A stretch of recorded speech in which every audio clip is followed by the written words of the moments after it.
और विधानसभा में बड़ी हार देखने के बाद लोकसभा चुनाव में छत्तीसगढ़ बीजेपी कोई रिस्क नहीं लेना चाहती है और इसलिए पार्टी ने सिटिंग सभी सांसदों के टिकट काटने का फैसला किया है।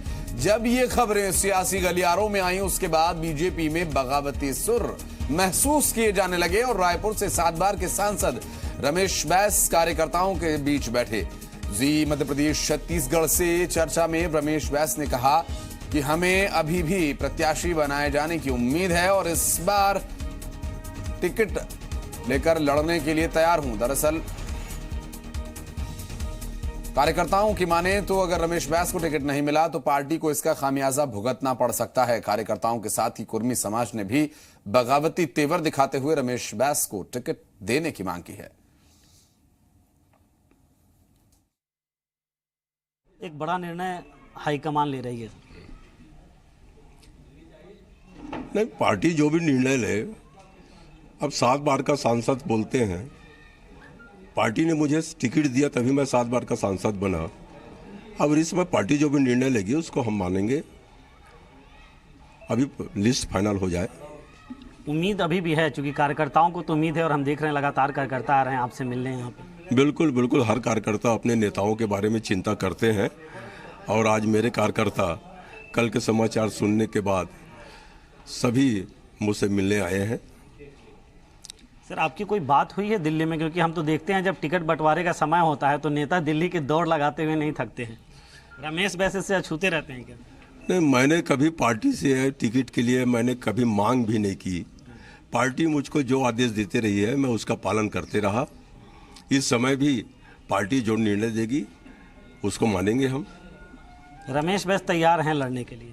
पार्टी के निर्णय का इंतजार? हाँ, पार्टी का निर्णय का है। पार्टी टिकट देगी, बिल्कुल चुनाव लड़ेंगे। तो ये देखिए, बड़े ही सधे हुए अंदाज में रमेश बैस अभी बोल रहे हैं और इनका साफ तौर पे कहना है कि अभी भी इन्हें उम्मीद है, जिस तरह कार्यकर्ताओं को उम्मीद है। और चूंकि ये स्थिति, हालांकि रमेश बैस ये बात कह जरूर रहे हैं कि पार्टी जो फैसला लेगी वो सर्वमान्य होगा, वो स्वीकार्य होगा, लेकिन क्या असल में ये फैसला स्वीकार्य होगा? क्योंकि कार्यकर्ताओं की इस बात को लेकर नाराजगी भी है कि अगर टिकट कटा तो पार्टी इसका खामियाजा भुगतेगी और बिना नेता के इशारे पर कार्यकर्ता कोई बयान दे नहीं सकते। बात करने के लिए हमारे साथ मौजूद है इस वक्त सत्यप्रकाश, हमारे साथ जुड़ रहे हैं। सत्या, एक तरफ तो रमेश बैस साहब बड़े ही कूल और काम अंदाज में कह रहे हैं कि पार्टी जो करेगी फैसला वो हमें स्वीकार्य होगा, हमें मंजूर होगा, लेकिन कार्यकर्ता जिस जुबान का, जिन शब्दों का इस्तेमाल कर रहे हैं कि पार्टी को खामियाजा भुगतना पड़ेगा, बिना नेता के इशारे पर वो ऐसा नहीं कह सकते। देखिए, रमेश बैस भी ऑन द रिकॉर्ड जरूर इस तरह का बयान दे रहे हैं, लेकिन ऑफ द रिकॉर्ड बातों में, या रमेश बैस ही नहीं, जिन भी सांसदों के, सभी 10 सिटिंग सांसदों के टिकट कटने का निर्णय लिया है, उनसे भी अगर आप औपचारिक तौर पे ऑफ द रिकॉर्ड बात करेंगे तो सब इस बात से दुखी हैं और सबको ऐसा लगता है कि उन्होंने बेहतर परफॉर्म किया, फिर भी कैसे उनका टिकट कट रहा है। हालांकि ये दीगर बात है कि सभी ने बेहतर परफॉर्म नहीं किया है। हो सकता है 3-4 सांसदों ने बेहतर परफॉर्मेंस किया हो, लेकिन 50% सांसदों ने बेहतर परफॉर्मेंस नहीं किया है।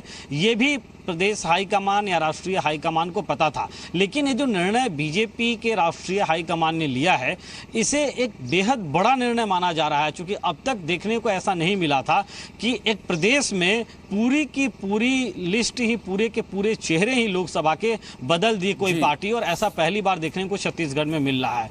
इससे दुखी कहीं ना कहीं रमेश बैस भी है और उनके कार्यकर्ता तो बेहद दुखी नजर आ रहे हैं, क्योंकि कार्यकर्ताओं की भीड़ उनके बंगले लगातार बढ़ती जा रही है और सुबह से ही जो कार्यकर्ताओं के आने की आमद जो शुरू हुई वो अब तक लगातार जारी है। सैकड़ों कार्यकर्ता वहां पे पहुंच चुके हैं और सबसे रमेश बैस मेल मुलाकात कर रहे हैं। कार्यकर्ताओं की जहां तक अगर हम बात करें तो उनका एक सुर में यही कहना है कि लगातार वो सांसद बनते हुए आ रहे थे रमेश बैस और लगातार वो सपोर्ट भी करते हुए आ रहे थे, लेकिन बावजूद इसके और उनका काम भी बेहतर था कार्यकर्ताओं के मुताबिक, फिर भी उनका टिकट कैसे काटा जा रहा है और इसका खामियाजा भुगतना पड़ सकता है।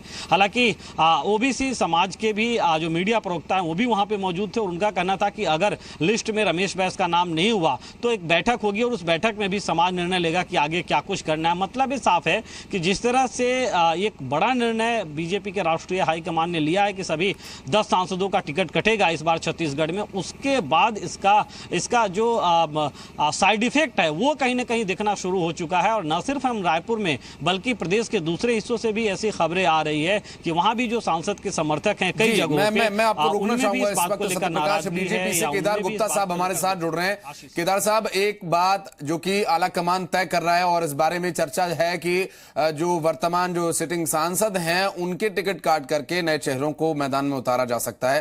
पहले तो ये बताइए कि इसमें कितनी सत्यता, और फिर ये फैसला अगर लिया जा रहा है तो इसके पीछे क्या वजह हो सकती है?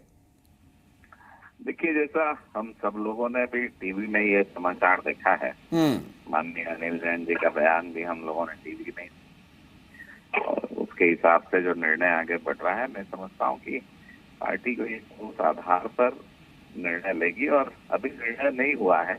कुछ भी कहना बहुत जल्दबाजी होगी। राजनीति के क्षेत्र में स्थितियां तो हर मिनट में बदलती हैं, और नए चेहरे आएंगे, अच्छा काम करेंगे, पर इसका ये कहीं से मतलब नहीं है कि पुराने चेहरे साथ नहीं होंगे। और मैं समझता हूँ अभी निर्णय शेष है। ठीक है, हमारे साथ आरपी सिंह साहब जुड़ गए कांग्रेस से, उनसे भी एक प्रतिक्रिया ले लेते हैं। आरपी सिंह साहब, अब बीजेपी की तरफ से जो पुराने सिटिंग सांसद हैं उन्हें हटा करके नए चेहरों को मैदान में उतारा जा रहा है, आप लोगों की भी तैयारी इसमें मुकम्मल होनी चाहिए? देखिए, हमारी तैयारी तो पूरी मुकम्मल है। उसकी हमने 5 अपने प्रत्याशियों का नाम भी घोषित कर दिया, और बहुत जल्दी बचे हुए प्रत्याशियों का नाम भी घोषित कर दिए जाएंगे। लेकिन पूरा प्रदेश और पूरा देश ये सर्कस देख रहा है कि पिछले एक सप्ताह से बीजेपी की कोर कमेटी की सीईसी की बैठक होती है, लेकिन आज तक पूरे हिंदुस्तान में भी प्रत्याशी का नाम डिक्लेयर नहीं हो, यहाँ तक कि प्रदेश से एक भी नाम सामने नहीं आया है। सवाल यह है कि हमारा बड़ा स्पष्ट मानना है कि ताली और गाली दोनों कप्तान को मिलनी चाहिए। अगर यहाँ के चुने हुए 10 सांसद निष्क्रिय हैं तो उसके जिम्मेदार जितना यहाँ के सांसद, उससे ज्यादा कहीं मोदी जी भी। तो क्या मोदी जी के टिकट बीजेपी काटने वाली है? अगर नहीं, तो फिर ये जो ठीकरा है, ये चुने हुए सांसदों का पर्व क्यों फोड़ रहे हैं? हालांकि बीजेपी का आंतरिक विषय है, वो किस पर टिकट देते हैं और किस पर नहीं देते हैं, लेकिन 10 के 10 सांसदों का टिकट काटने की सूचना, जैसा कि कल समझदार माध्यमों के सामने आई है, ये बताता है कि मोदी सरकार और चुने हुए सांसद दोनों निष्क्रिय थे, और प्रदेश की सरकार भी निष्क्रिय थी। जिस तरीके से जनता ने प्रदेश की सरकार को बदल दिया है, उसी तरीके से देश की सरकार भी बदल दी जाएगी। लेकिन हमारे साथ इस पूरे मामले को लेकर बीजेपी के भी प्रवक्ता मौजूद हैं। सर, आप क्या कहना चाहेंगे? जिस तरह से कांग्रेस को लग रहा है कि उससे फर्क नहीं पड़ेगा, यदि आप चेहरे बदल भी देते हैं तो भी रीति नीति से वाकिफ हो गए हैं लोग आपकी, इस तरह की बातें कह रहे हैं कांग्रेस के लोग। हाँ, रीति नीति से वाकिफ हो गए हैं, इसीलिए तो आज पूरा देश मोदी जी के साथ खड़ा है। और निश्चित रूप से पार्टी जो भी निर्णय लेती है, अभी निर्णय में समय है। कांग्रेस अपने गिरेबान में झांके, जिन्होंने 68 विधायक को चुनकर। ठीक है केदार साहब, आप कह रहे हैं कांग्रेस अपने गिरेबान में झांके, लेकिन बीजेपी अभी जिस स्थिति में है, या जो 7 बार के सांसद हैं, या और जो पिछले बार भी सांसद रहे, या 2 बार से 3 बार से, बगावत का इतना बड़ा जो ये गुबार उठेगा अगर टिकट कटे, तो उसे कैसे बीजेपी, उसके लिए क्या तैयारी है आप लोगों की, केदार जी? देखिए, Bharatiya Janata party cadre based party रही है, हमेशा अनुशासन में रही है। जो भी थोड़ा बहुत नाराजगी, गुस्सा कार्यकर्ताओं का, नेताओं का आता है सामने, उसके बाद सब मिलकर काम करते हैं।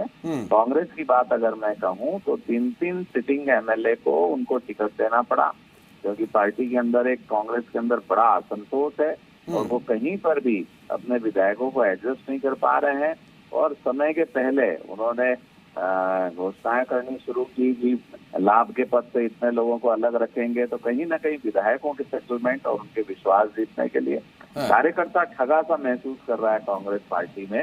उसके हाथ कुछ नहीं लग रहा है, क्योंकि विधानसभा में विधेयक प्रस्ताव पारित कर दिया गया कि बहुत सारे जो निगम मंडल के अध्यक्ष के पद हैं उनको लाभ के बाहर से रखा जाएगा और विधायकों को दिया जाएगा। तो कांग्रेस पार्टी में एक बड़ी दरार स्पष्ट रूप से दिखाई पड़ रही है। जब 3-3 विधायकों को उनको सांसद का टिकट देना पड़ा, और लाभ के पद को विधानसभा में प्रस्ताव लाया। केदार साहब, ये दरार, ये फूट आप लोगों ने विधानसभा चुनाव के समय भी देखी थी, लेकिन लोगों ने जो फैसला किया वो आप लोगों को मानना पड़ा, क्योंकि लोकतंत्र का ये फैसला इस जनता जनार्दन का ही सर्वमान्य होता है। मैं फिर आपके पास आऊंगा, लेकिन आरपी सिंह साहब, ये बात भी सही है कि इसमें भी कोई दो राय नहीं है कि बहुत अच्छे कैंडिडेट्स अभी कांग्रेस के पास नहीं है, और जो बातें हालांकि केदार साहब कह रहे हैं विरोधी दल होने के नाते वो थोड़ा प्रासंगिक भी है, लेकिन आप क्या कहना चाहेंगे इस पर? देखिए, हमने 3 विधायकों को टिकट दिया है, सच है, जनता की मांग पर दिया है।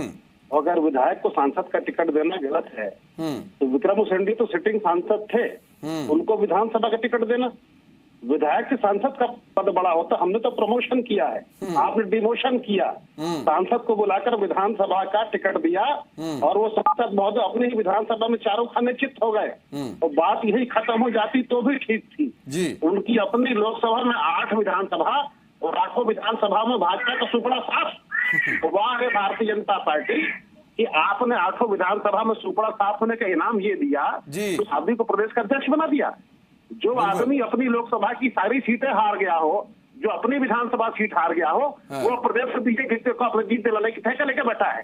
ठीक है, लेकिन आरपी सिंह साहब, केदार जी, आप दोनों की इस मामले में तारीफ करनी होगी। केदार साहब कांग्रेस चालीसा पढ़ने में पीछे नहीं रहते, आरपी सिंह साहब बीजेपी चालीसा पढ़े जा रहे हैं, लेकिन इस विषय पर कोई नहीं बोल रहा कि पार्टी जो बदलाव कर रही है, ये जो नए परिवर्तन हो रहे हैं लोगों का, उस विषय पर किस तरह से उसमें मैंडेट मिलेगा। नहीं, मैं आपके पास फिर लौटूंगा। हमारे साथ लगातार सत्यप्रकाश हमारे संवाददाता जुड़े हुए हैं, जो कि रायपुर में रहकर और तमाम जो उठापटक है या लोगों के बीच भी जाते हैं, नेताओं के पास भी जाते हैं।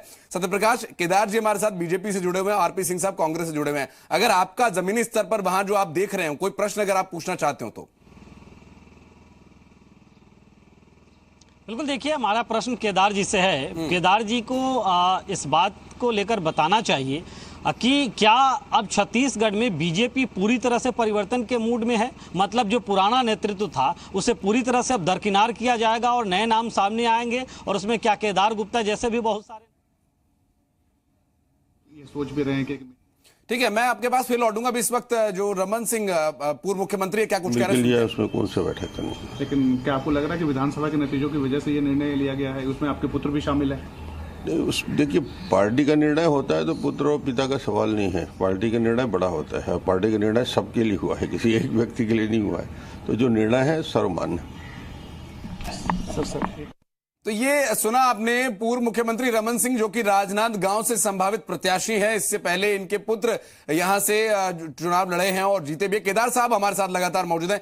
केदार जी, रमन सिंह जी का ये कहना कि पुत्र और पिता से फर्क नहीं पड़ता, फर्क पड़ता है कि पार्टी का निर्णय क्या है। आप क्या कहेंगे रमन सिंह जी के इस बयान को लेकर? एकदम स्पष्ट बात है। मैंने कहा कैडर बेस्ड और अनुशासित पार्टी है, तो निर्णय हमारी समितियां करती है और हर चीज के लिए समिति, चुनाव समिति है और प्रचार समिति है, तो चुनाव समिति जो निर्णय करेगी उसमें निश्चित रूप से सभी उसका फॉलो करेंगे। और आप कांग्रेस चालीसा की बात कर रहे थे और मेरे आदरणीय भाई ने कहा कि जो विक्रम निशंडी जी पूरा लोकसभा की सीट हार गए, उन विधानसभा में हार गए, उनको अध्यक्ष बना दिया। अरे तो भाई 68 सीट आप जीत गए, तब भी तो आप मुख्यमंत्री से को छोड़ दूसरे को अध्यक्ष नहीं बना पा रहे। तो असंतोष तो स्पष्ट रूप से दिखाई दे रहा है। आपके यहाँ सत्ता और संगठन एक साथ चल रहा है, हम लोगों ने हिम्मत तो की, हार को स्वीकार किया और उसके साथ आगे बढ़ रहे हैं। और विक्रम निशंडी जी हारे या जीते, भारतीय जनता पार्टी का बिल्कुल। केदार साहब, यदि आप ये हार स्वीकार न करते तो संभवतः ये नई पौध ला करके लोकसभा चुनाव में ये प्रयास जो एंटी इनकम्बेंसी का सरे से खत्म करने का संभवतः पार्टी इस स्तर पर जाकर निर्णय न लेती। लेकिन केदार साहब, जो कि सत्यप्रकाश हमारे संवाददाता एक प्रश्न पूछ रहे थे, उसी में एक एड ऑन करते हुए एक छोटा सा प्रश्न मेरा रहेगा, उसके बाद मैं आरपी सिंह साहब से एक छोटी सी प्रतिक्रिया लूंगा, चूंकि समय की भी कमी है। केदार साहब, जो नई पौधा आप लगाने जा रहे हैं ये फल देगी, गैर बहरहाल ये तो भविष्य के गर्भ में, लेकिन उससे पहले जो संभावनाएं हैं, जो बगावती तेवर होंगे, कार्यकर्ताओं की नाराजगी होगी, उसके लिए क्या आपने कोई सिस्टम तैयार किया है? उसे कैसे रोका जाएगा? चूंकि 11 लोकसभा है टोटल और 10 आपके हाथ में है। देखिए, भारतीय जनता पार्टी कभी भी राजनीति व्यक्तिवाद पर आधारित नहीं रही है। अगर किसी का नाम पीछे होता है, कटता है, तो व्यक्ति अपने लिए कोई असंतोष पैदा करके पार्टी का नुकसान कभी नहीं करता। कमोबेश नाराजगी होती है थोड़ी बहुत, जो स्वाभाविक है, पर उससे ज्यादा डैमेज कहीं नहीं होता। और पार्टी जो है सिद्धांत और विचारों की पार्टी है भारतीय जनता पार्टी, इसलिए हम सिद्धांत और विचारों के लिए राजनीति करते हैं, स्वयं के लिए नहीं। किसी भी प्रकार का कोई भी डैमेज भारतीय जनता पार्टी में आप देखना, हम अंतरकलह या अपनी गुटबाजी से चुनाव नहीं हारते। कुछ गलतियां होती है समान रूप से, जैसे इस चुनाव में हुई, हमने चुनाव हारा और उसको स्वीकार भी करते हैं। उसमें किंतु परंतु नहीं कि किसने हरा दिया, कि हमारी पार्टी के लोगों ने हरा दिया। ठीक है, हार गए, जनता ने मैंडेट दिया है और परिवर्तन की लहर थी निश्चित रूप से। इसलिए भारतीय जनता पार्टी में ऐसा आपको कभी सुनने नहीं मिलेगा, ना भूतो ना भविष्य। जी, चलिए मैं फिर आऊंगा केदार जी आपके पास। आरपी सिंह साहब है, उनका भी रिएक्शन ले लिया है। पूर्व मुख्यमंत्री रमन सिंह जी का जो बयान आया, आरपी सिंह जी, उनका ये कहना कि पुत्र को टिकट मिल रहा है या पिता को टिकट मिल रहा है, इससे फर्क नहीं पड़ता है। पार्टी का जो निर्णय है वो अंतिम एवं सर्वमान्य है। एंटी इनकम्बेंसी का पूरा असर अगर बीजेपी खत्म कर देती है तो बड़ी चुनौती हो सकती है कांग्रेस के लिए। क्या कहेंगे सिंह साहब? देखिए, रमन सिंह जी की बातों से 15 वर्षों में आज पहली बार मैं सहमत हुआ हूँ कि पुत्र को टिकट मिले या पिता को, राजनांदगांव को जो है कोई फर्क नहीं पड़ता। सच है, मैं 4 दिन पहले नांदगांव जिले में था, मानपुर कोल्हा में था।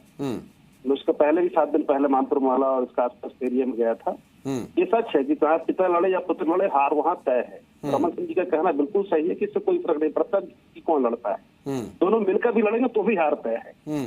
दूसरी बात, ये भारतीय जनता पार्टी के मित्र एक गाना गाते हैं कि मोदी जी की लहर चल रही है, लहर चल रही है। लहर इतनी मजबूत है कि 10 में से एक सांसद को भी इस लायक नहीं समझते कि टिकट दे दें।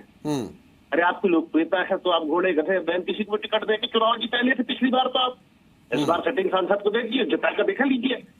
दरअसल क्या है कि भारतीय जनता पार्टी के जिस तरीके से तंबू और बम्बू हमने प्रदेश में उखाड़ फेंका है, उसके बाद भाजपा को यह पता है कि इस बार छत्तीसगढ़ में खाता खोलना भी भारी पड़ेगा। मैं ज्यादा बड़ी बात नहीं कहता हूँ, लेकिन भारतीय जनता पार्टी के जिस नेता को बहुत ज्यादा गुमान है वो आ जाओ छत्तीसगढ़ में चुनाव लड़ने। क्या प्रियंका गांधी वाड्रा के प्रचार को लेकर आप इतना कॉन्फिडेंस नजर आ रहे हैं कि प्रियंका गांधी वाड्रा भी आएंगी छत्तीसगढ़ में प्रचार करने, इसलिए बीजेपी का तंबू बम्बू अब गड़ेगा ही नहीं? देखिए, प्रियंका जी विधानसभा चुनाव में तो प्रचार करने आई नहीं थी, लेकिन लोकसभा में आएंगे तो उनका स्वागत करेंगे। हमारा हाईकमान जिसे तय करेगा वो यहाँ प्रचार करेगा। हमें भरोसा प्रदेश की जनता पर, अपने कार्यकर्ताओं पर। ठीक है, आरपी सिंह साहब बहुत शुभकामनाएं आपको लोकसभा चुनाव के लिए। केदार गुप्ता जी माफ कीजिएगा, बहुत शुभकामनाएं आपको भी हमारे साथ जुड़ने के लिए और आगे आपके लोकसभा चुनाव में जो तैयारी आप कर रहे हैं उसके लिए भी बहुत शुभकामनाएं।